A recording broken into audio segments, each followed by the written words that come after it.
Este é o século da China. Cidades florescentes como Xangai refletem o impressionante regresso de uma superpotência mundial. Mas como se tornou este poderoso império do meio no que é hoje? O lento despontar da China começou há mais de 2000 anos. De uma época de intermináveis guerras e de um mundo em caos, surge o Império Chinês.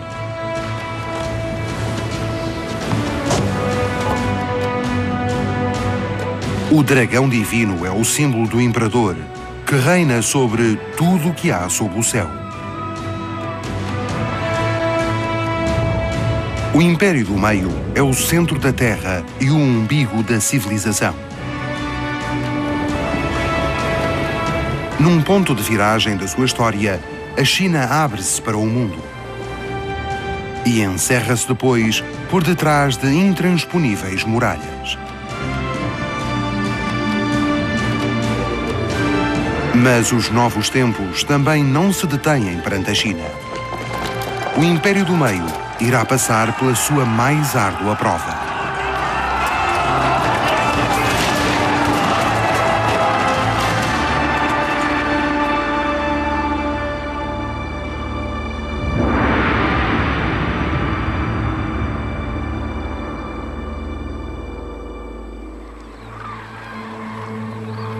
China, um cosmos sem igual.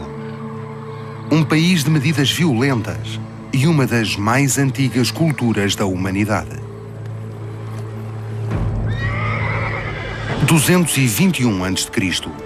Há séculos que se desenrolam sangrentas batalhas entre os estados em luta pela supremacia. Agora parece haver um deles que surge como vencedor. O rei Qin obtém sucessivas vitórias. Neste momento, os seus homens tomam posição numa batalha decisiva. Qin dirige um exército de 1 milhão de soldados, numa época em que Roma apresenta 80.000 homens contra Aníbal. Como conseguiu Qin levar para a guerra um exército tão poderoso? Para a glória do seu vitorioso exército, o rei ordenou que fosse feita a reconstituição da sua tropa de elite em argila.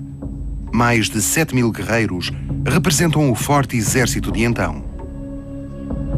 Os homens usam o mesmo modelo de armadura e nas mãos empunham as melhores armas do seu tempo fabricadas em série. Eram unidades móveis, disciplinadas e bem organizadas que derrotavam todos os inimigos no campo de batalha.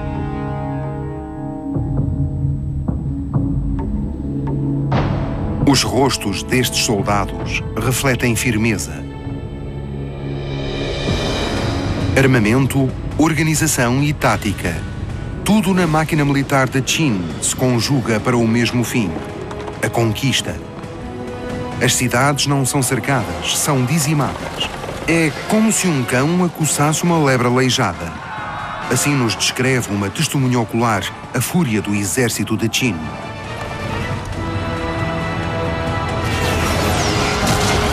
A primeira regra é a coragem. Se um soldado cai, toda a unidade o vingará. Quem se negar será morto depois da batalha. A forma de luta seguida pelos homens de Qin é nova e brutal.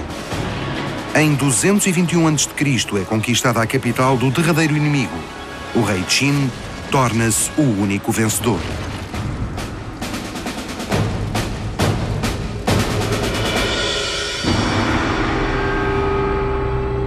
Em apenas 10 anos consegue dominar todos os reinos que lutavam entre si. É um momento histórico de viragem, o nascimento da nação chinesa. O seu fundador dá o seu nome ao país por si unificado: China.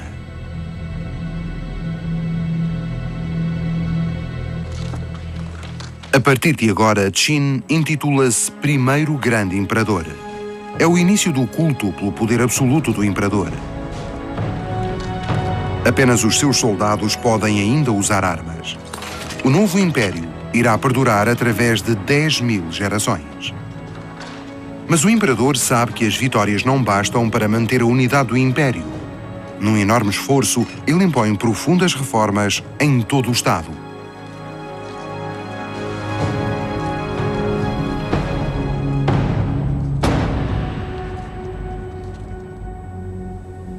Unifica, por decreto, todos os pesos e medidas. Este peso de 32 quilos, em bronze, passa a ser a medida padrão em todo o Império.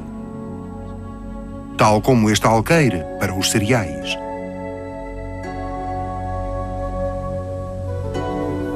A inscrição gravada ameaça os falsificadores com pena de morte. Segue-se a unificação da moeda. Passam a valer apenas moedas redondas de cobre para a efetivação dos pagamentos. Serão usadas até ao século XX. Também a escrita é unificada. Para o termo cavalo, existiam já 6 caracteres. Daqui para a frente passa a haver apenas um. Nas escolas oficiais, todos os candidatos aprendem agora a mesma língua e a mesma escrita, porque só com o mesmo estilo poderão os futuros funcionários manter em ordem o novo império.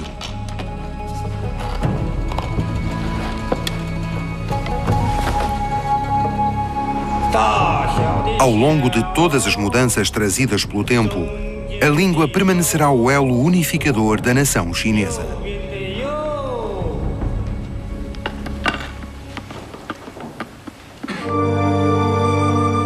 O majestoso Rio Amarelo é um símbolo da unidade chinesa.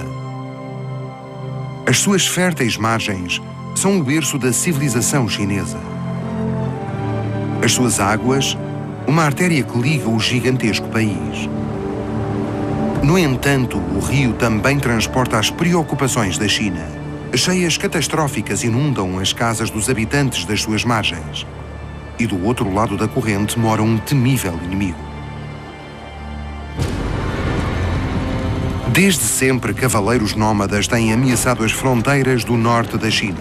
Após longos e duros invernos na estepe, eles atacam todos os anos as províncias do norte, matam e roubam, levando tudo o que não têm.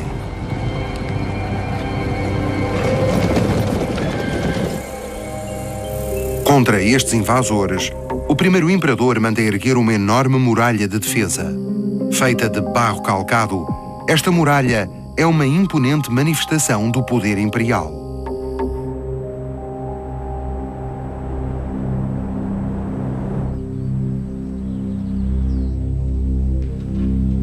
Tudo o que existe sob o céu está sob o domínio do imperador Qin. Contudo, ele teme um inimigo ainda mais poderoso e invisível: a morte. Deseja alcançar a imortalidade divina. Ainda em vida, dá início à construção do seu mausoléu, um túmulo de enormes proporções que perpetua entre o seu povo e, para sempre, a absoluta autoridade e o poder do imperador.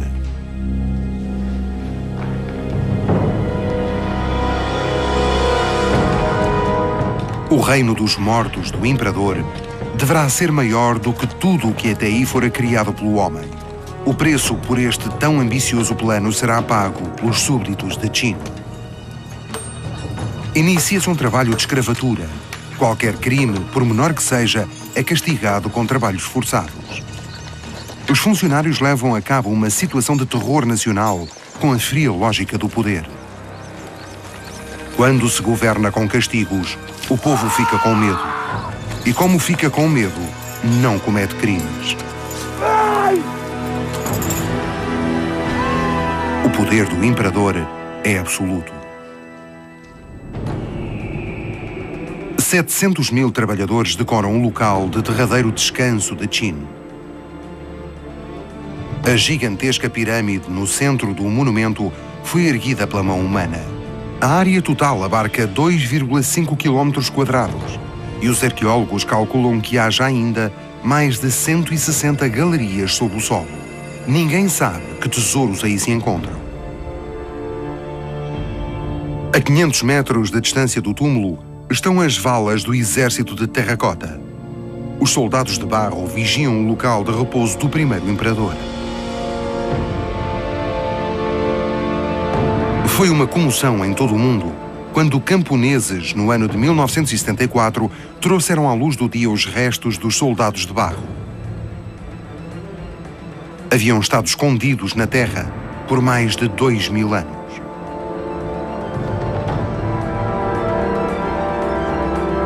Cada figura é única. Não há dois rostos iguais. Por ordem do imperador, estes soldados deveriam representar todos os diversos povos do Império, não só como símbolo da nova União, mas também de um programa político que se manteve até ao presente. Esta é a doutrina. A China, um Estado composto por muitos povos, de variadas nações, todos unidos pela mesma cultura. No ano 210 a.C., o primeiro imperador da China é sepultado. Mais de 200 filhos celestes irão após ele sentar-se no trono do dragão. Só em 1912 o último imperador irá abdicar. O reino absolutista de Qin, ocultado dos olhos do povo, estabeleceu os pontos fracos para o futuro da nação. O primeiro imperador da China era também um déspota, para quem a vida humana tinha tão pouco valor quanto os antigos valores da sociedade. As inúmeras concubinas do primeiro imperador são obrigadas a segui-lo para sempre no seu túmulo.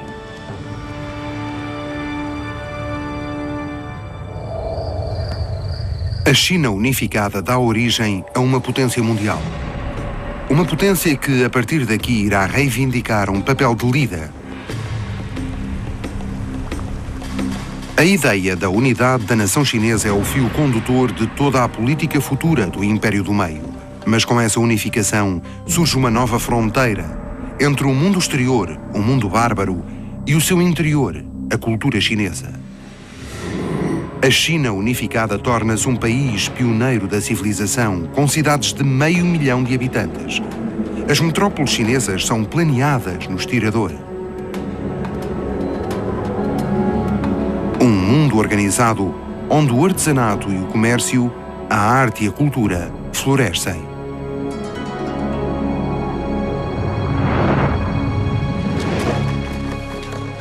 E dentro desse mundo, todos têm de se adaptar.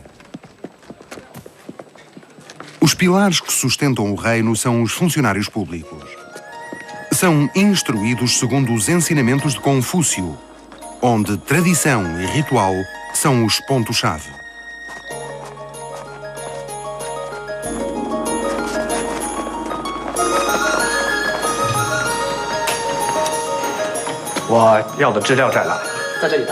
O idealismo desta concepção do mundo é uma vida em consonância com a ordem política e social, com a harmonia fundamental.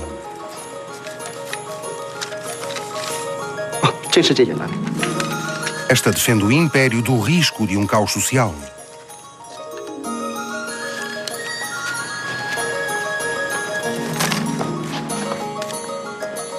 Muito cedo os imperadores reconheceram como a velha tradição se coadunava bem com os seus desejos de poder. Os ensinamentos sobre a ordem do mundo são elevados a princípios doutrinários do Estado. 中国有一句话叫做“天之所在，天之所覆，地之所载，普天之下，凡双陆所如之处，日月所照临，皆朕赤子，都是我的子民。”在这一个大的范围内，天子都有责任让他们得到好的生活。天子有责任维持这个秩序，这个秩序是有等级的，以国君为中心，下面分9府，诸侯、近畿、远邦，构成一个完整的天下。 As dinastias sucedem-se através dos séculos. Só o Império assegura a permanência do reino mundial. No ano de 1402, reina na China a Casa Imperial Ming. Mas na dinastia surgem lutas de disputa pelo trono. O imperador, por direito, é cercado pelo seu próprio tio, o príncipe Zhu Di, na cidade capital de Nanking. Para conquistar a cidade, este recorre a um ardil.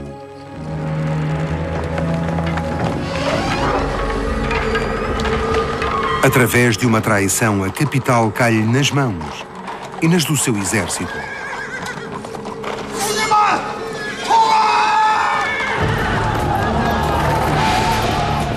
Durante dias a fio, os soldados pilham as ruas da cidade.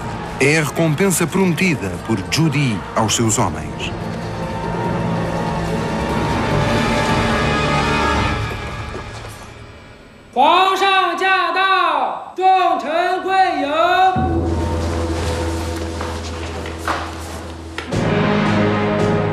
Zhu Di conseguiu o seu objetivo, as honrarias de imperador. Yongle, a felicidade eterna, é o seu título. Mas nem todos reconhecem a autoridade do novo imperador. Alguns funcionários chegam a recusar o kotao, o toque da cabeça no chão. Uma grande ofensa, pois este gesto de submissão é obrigatório na presença do imperador. As velhas elites oferecem pública oposição ao novo ocupante do trono do dragão.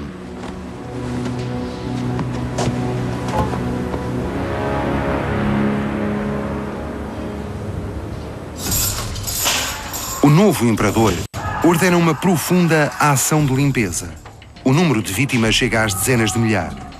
A exterminação leva à destruição de famílias inteiras. O reino de Yongle começa com um banho de sangue.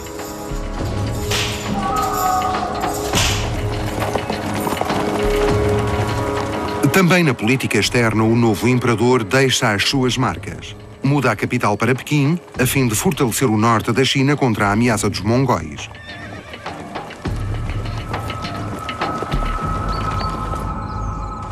E planeia um novo palácio imperial, a Cidade Proibida. Tal como o Império, ela deve representar a ordem cósmica na Terra. A Cidade Proibida contém uma mensagem política bem clara.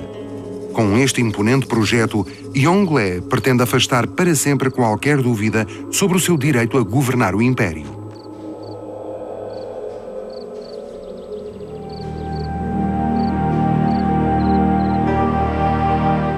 A Cidade Proibida, no coração de Pequim, é até agora o maior palácio do mundo. A sua arquitetura é a expressão de um simbolismo imperial.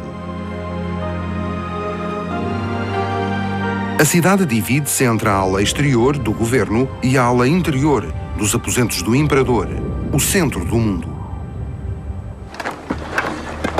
Para a construção da capital são trazidos os melhores materiais existentes em todo o Império.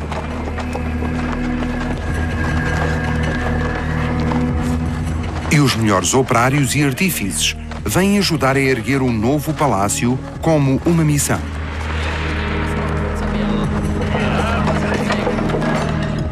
Para o trabalho das fundações e estrutura, são trazidos os condenados das prisões, a quem é prometida a liberdade após a conclusão do palácio. A nova residência do imperador é construída num tempo recorde. O fluxo de novos trabalhadores não para. 100.000 homens tomam parte na construção deste palácio gigantesco. A Cidade Proibida terá 9.999 salas, pois o número 10.000 é apenas destinado ao céu. Em todos os palácios se encontra o número 9, é o número do imperador. Nos tetos, 9 animais fabulosos mantêm os maus espíritos à distância. 9 vezes, 9 ornamentos decoram as portas do palácio. 9 dragões enfeitam a parede que separa o pátio exterior dos aposentos da família imperial. O dragão é o símbolo do exclusivamente nos palácios imperiais. 9 imponentes colunas suportam o teto da sala do trono, a sala de supremacia. trono do Filho dos Céus, o centro do mundo, é vigiado por 9 dragões. 14 anos depois do início do projeto, o imperador Yongle pode mudar-se para a sua nova capital. Tudo está conforme o ritual, uma perfeita encenação do poder. Já Confúcio tinha dito 2000 anos antes: governar um Estado sem ritual é como lavrar sem arado. Para todo o sempre, os imperadores chineses haveriam de reinar, a partir deste local, todo o mundo civilizado.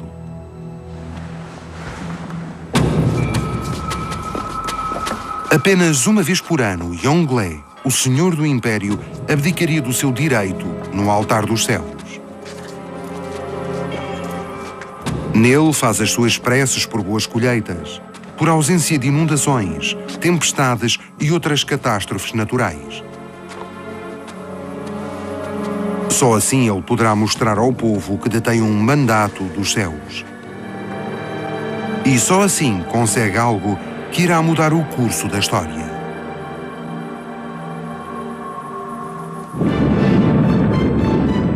É sob o reinado do imperador Yongle que se inicia a Era das Descobertas na China, 50 anos antes de os europeus se iniciarem nos mares. Será uma das maiores expedições de todos os tempos.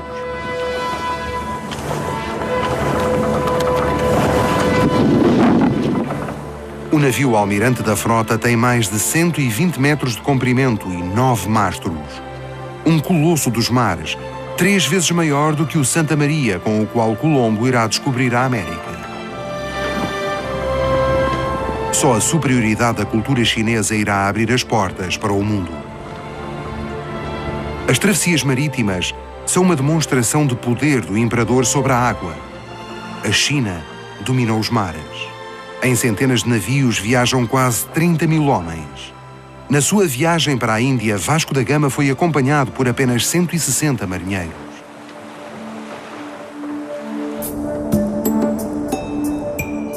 Importantes marcos, como a Ilha dos 5 Tigres, possibilitam a navegação segura junto à costa. A frota segue para o oeste. O destino é um importante entreposto de produtos de todo o mundo, a costa sul do Índico. Aqui estabelecem-se negócios e relações políticas. Os navios servem como representações diplomáticas do trono do dragão. Nas luxuosas cabinas do almirantado, a China inicia uma ofensiva de charme. Em honra de convidados estrangeiros e de embaixadores, são organizadas recepções, festas e celebrados negócios. As salas dos navios são repletas de objetos de luxo.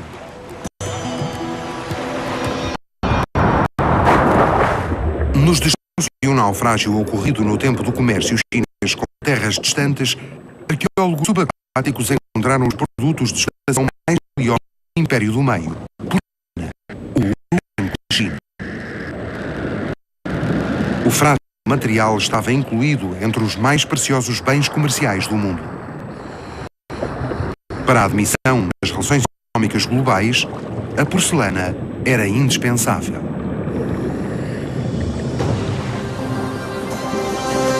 Da Índia, a armada partiu para o oeste.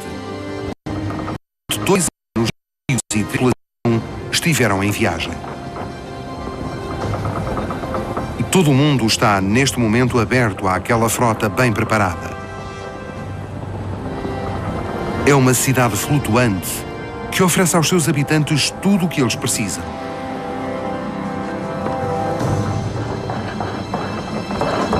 A bordo, os cozinheiros recebem instruções para providenciarem uma boa alimentação para os marinheiros. A frota imperial inclui ainda barcos de apoio, nos quais é cultivada soja. Os pequenos rebentos contêm grandes quantidades de vitamina C e produzem muito em pouco espaço. Deste modo, os chineses resolvem um problema que 350 anos mais tarde seria o terror dos marinheiros. O escorbuto. A frota do imperador atreve-se a avançar para o ocidente, até onde nenhum outro navio chinês havia ousado ir: as costas da Arábia e de África. Mas o que procuram estes marinheiros nestes fins do mundo? Entre a Arábia e o Império do Meio desenvolve-se uma troca cultural de alto nível. Um valioso produto é o incenso extraído da resina das árvores. As necessidades da China são enormes. O incenso é queimado nos templos de todo o Império e aplicado em tratamentos medicinais. Como símbolo da sorte, uma girafa é apresentada na corte do imperador, mas não trouxe sorte ao imperador Yongle. A sua dispendiosa frota naufraga. O comércio é proibido. A Porta do Dragão volta a fechar-se. 60 anos mais tarde, os europeus irão controlar o mundo sem a China. Os planos de Yongle de abrir a China ao mundo fracassam. Entretanto, a insatisfação cresce por todo o Império. Ter-lhe-iam os céus retirado o mandato? A trovoada de uma noite de final de verão irá dominar a região.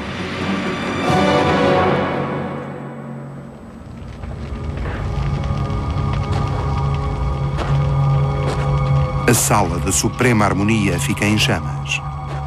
Yongle vê-se perante os escombros da obra da sua vida. A dinastia Ming irá continuar. A cidade proibida renascerá.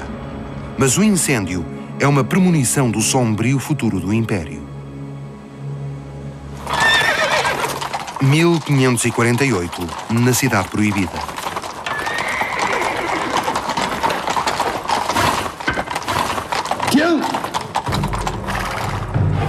Uma embaixada mongol traz uma mensagem para o imperador reinante. Nela há um pedido, como já houvera outros, para uma troca de comércio com a China.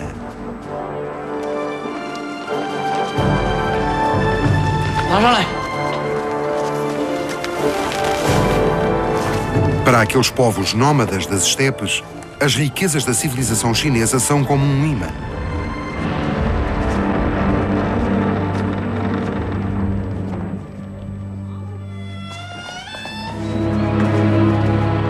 Mas a perspectiva de relações comerciais com os mongóis e, com isso, reconhecê-los como cultura com iguais direitos é insuportável para o imperador. A sua resposta é por ele escrita com tinta vermelha. Os enviados serão executados.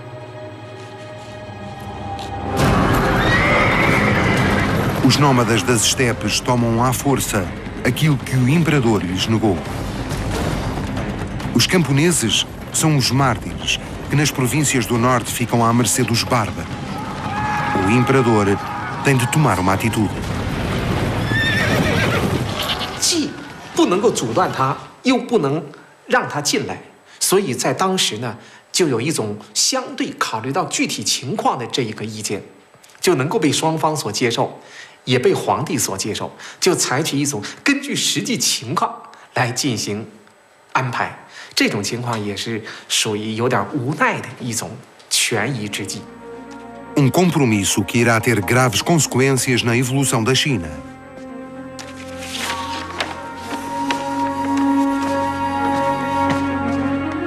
A partir de agora, o Império irá fechar-se numa cápsula e tentar esquecer o mundo em seu redor.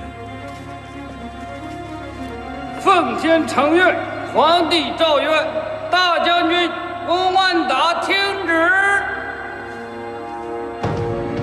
O Filho Celeste ordenou aos seus generais que defendessem o norte com uma nova muralha. 现为翁万达镇卑大将军。 E que ela fosse maior e mais forte que outra qualquer jamais construída. Projeto de proporções gigantescas.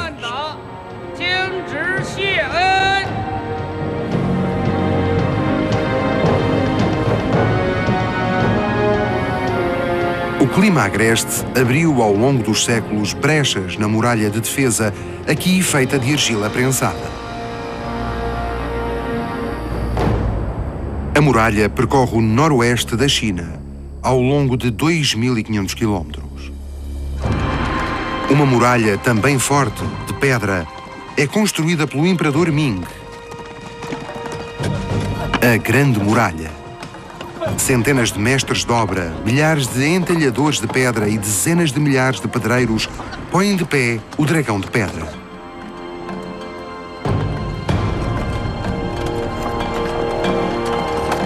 Nos trabalhos de cada secção, estará a vigiar um comandante do exército.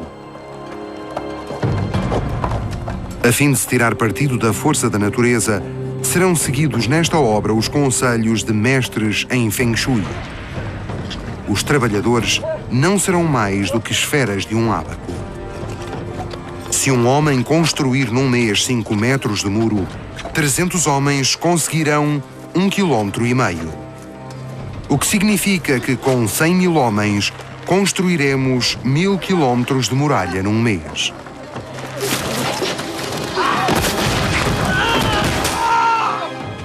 As vítimas da construção ficam por contar. As obras na Grande Muralha irão prolongar-se por quase 100 anos. Ela serve de defesa na fronteira contra os bárbaros do norte. É uma demonstração de poder do imperador e um monumento ao seu conceito do mundo. O dragão de pedra encerra o seu próprio universo e afasta todos os que lhe sejam estranhos. A Grande Muralha termina no Pacífico. E, ironia da história, revelar-se-á inútil nesta grande provocação do Império. O novo perigo virá do leste, pelo oceano. Os navios ingleses. Em 1793, o imperador recebe uma nova embaixada estrangeira. Há séculos que estava separado do resto do mundo. Trata-se de um encontro cheio de mal-entendidos. Os estrangeiros vêm de Inglaterra e recusam-se a praticar o kotao, o que é tido pela corte imperial como uma afronta.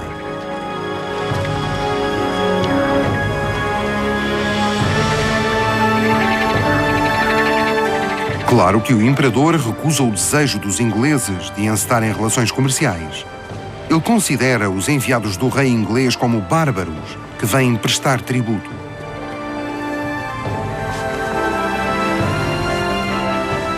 Os seus presentes, produtos de alta tecnologia daquele tempo, são brinquedos para o imperador. Para conseguir o mercado chinês, os ingleses têm de imaginar outro meio. Precisam urgentemente de encontrar um produto que possa financiar a grande necessidade dos ingleses em obter chá da China. E descobrem-no. O ópio. No século XIX, os ingleses tornam-se dealers de droga a nível global. Cultivam ópio na Índia e vendem-no na China. A droga passa a ser a doença do povo, que contamina todas as classes. Quando a China começa a defender-se da invasão do estupefaciente, rebenta a guerra.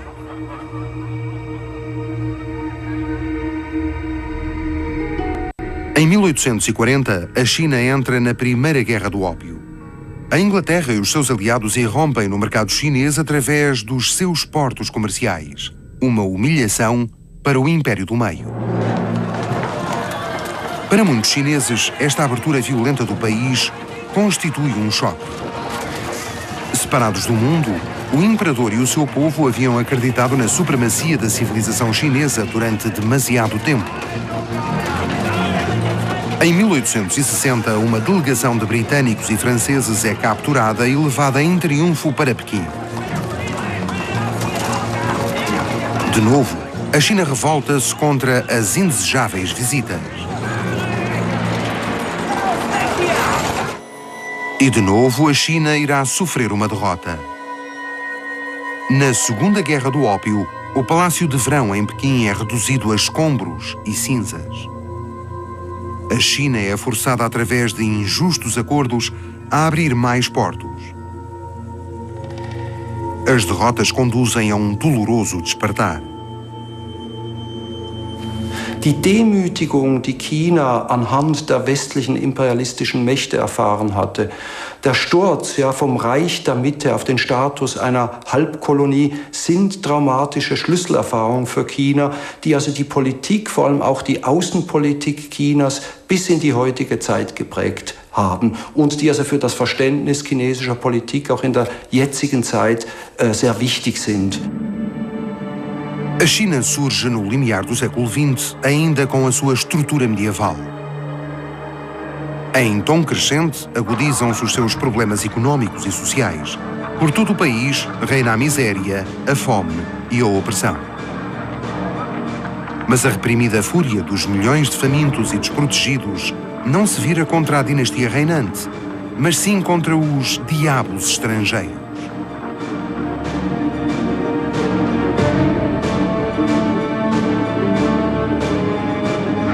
Eles tinham trazido ao Império a centopeia de ferro, que agora ameaça os alicerces de vida dos responsáveis chineses. O povo fervilha.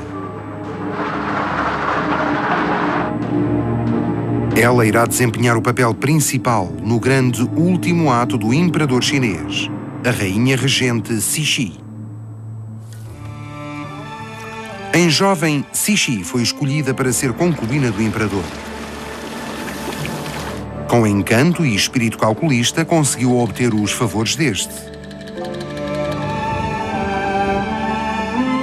Deu-lhe um filho, assegurando-lhe deste modo a continuação da dinastia. Após a morte do imperador, passou a ser a verdadeira imperatriz da Cidade Proibida.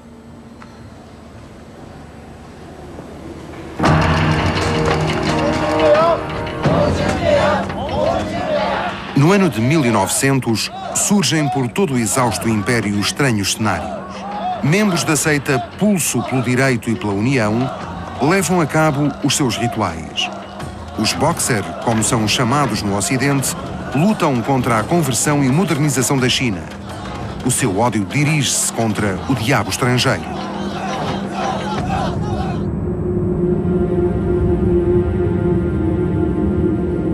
Na Cidade Proibida, as autoridades já não podem ignorar por mais tempo este movimento popular.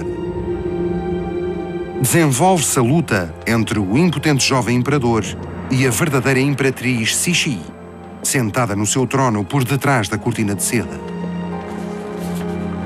O jovem imperador, adepto das reformas, avisa para não se deixar enliar no movimento dos Boxer e de provocar as potências estrangeiras.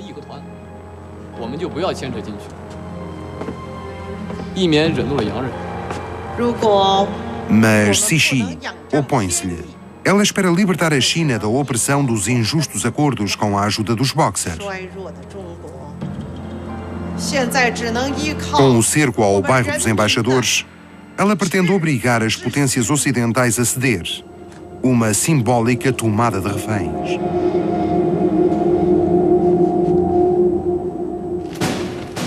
Durante 60 dias, o bairro das Embaixadas em Pequim fica cercado pelas tropas imperiais chinesas e pelos Boxer.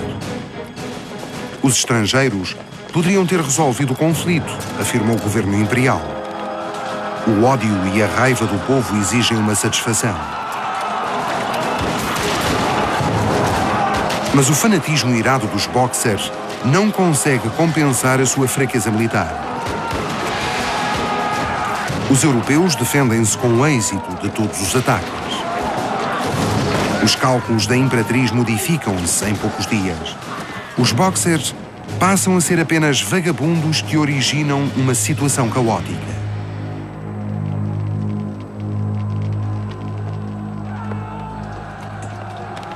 Cixi é obrigada a fugir perante as tropas ocidentais. Para se disfarçar, abandona as vestes imperiais. É o início do fim de uma época que, como nenhuma outra, marcou o caráter da China.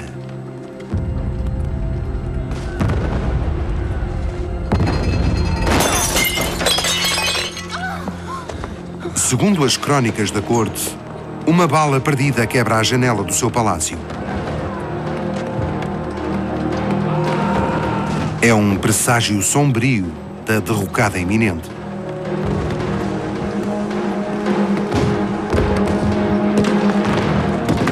Escondida entre as vestes de uma camponesa, Cixi foge no outono de 1900 da cidade proibida. Ela havia tentado tudo para salvar o Império e fora derrotada. Após a sua fuga, desapareceu para sempre a auréola em volta do trono do dragão. 11 anos mais tarde, o último imperador tem de renunciar. O Império da China bateu no fundo.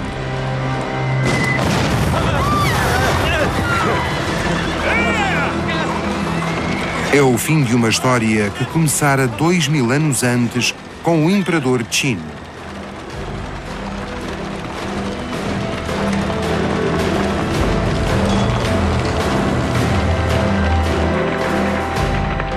Em breve, as tropas aliadas invadem a cidade proibida. É a maior de todas as humilhações para a China.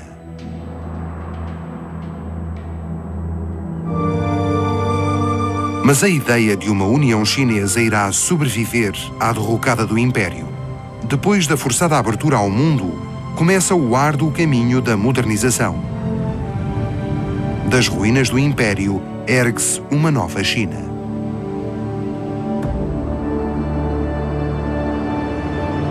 Hoje, a China volta a encontrar-se num ponto de viragem da sua história. Serão as velhas autoridades que irão conduzir o país ao futuro? Ou continuará a porta do dragão a abrir-se para um mundo global do amanhã? O longo desabrochar da China continua. Mas seja qual for o futuro, o passado da China permanecerá bem vivo.